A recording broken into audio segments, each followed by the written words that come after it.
Абу Хурайрадан риваят, пайғамбар саллаллаху алейхи вассалам айтқан: "Ликулли шайин закатун, ва закатул жасад ас-саум, ва сияму нисфу сабр." Әрбір нәрсенің зекеті бар. Дененің зекеті ораза. Дененің зекеті не екен? Зекетін беріп тұрыш керек. Жосы закаттың екінші мағынасы. Әрбір нәрсенің тазалануысы бар. Дененің тазалана тұрғаны ораза. Әрбір нәрсенің өсісі бар, көбейісі бар, берекесі бар. Дененің өсісі, бекемделісі бардығынан жақсысы ораза. Пайғамбарымыз айтады, ораза сабырдылықтың жарымы дейді.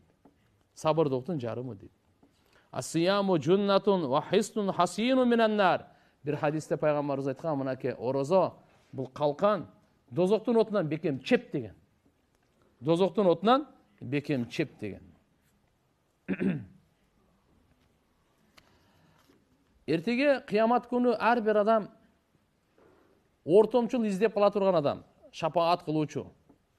Ортаға түшіп қойса екен, бұл дүниеде қандай іздеп атамыз. Қиямат күні ораза сізге ортаға түседі шу. Құран ортаға түседі деген, шапағат қылады деген. Бұлардың шапағаты, бұлардың ортомшылығы Алла Тағала қабыл қылып қойған. Қабыл қылып қойған бұларға. Кімге ұшы ораза ортаға түсті, все деген. Ораза кімге ортаға түседі? Кім қармаса түшеу? Қармауайдан бар өні, қандай болмайды. Құран кімге ортаға түседі? Кім Құран оқыса түседі?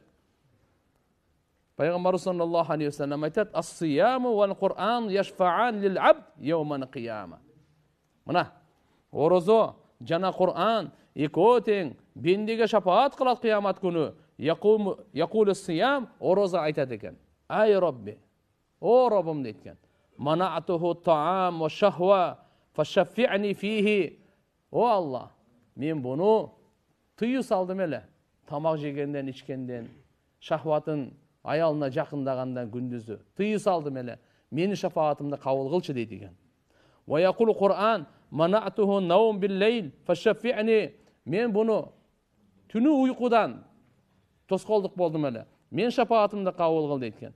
Фа юшаффаан, екеуінің тең шафағаты қабыл болады. Туғандар, демек, ертеге бізге барымызға шапағат қылушы керек болған учурда, мынаке, ошо ким ораза қармаса, қармауғанға жоғал.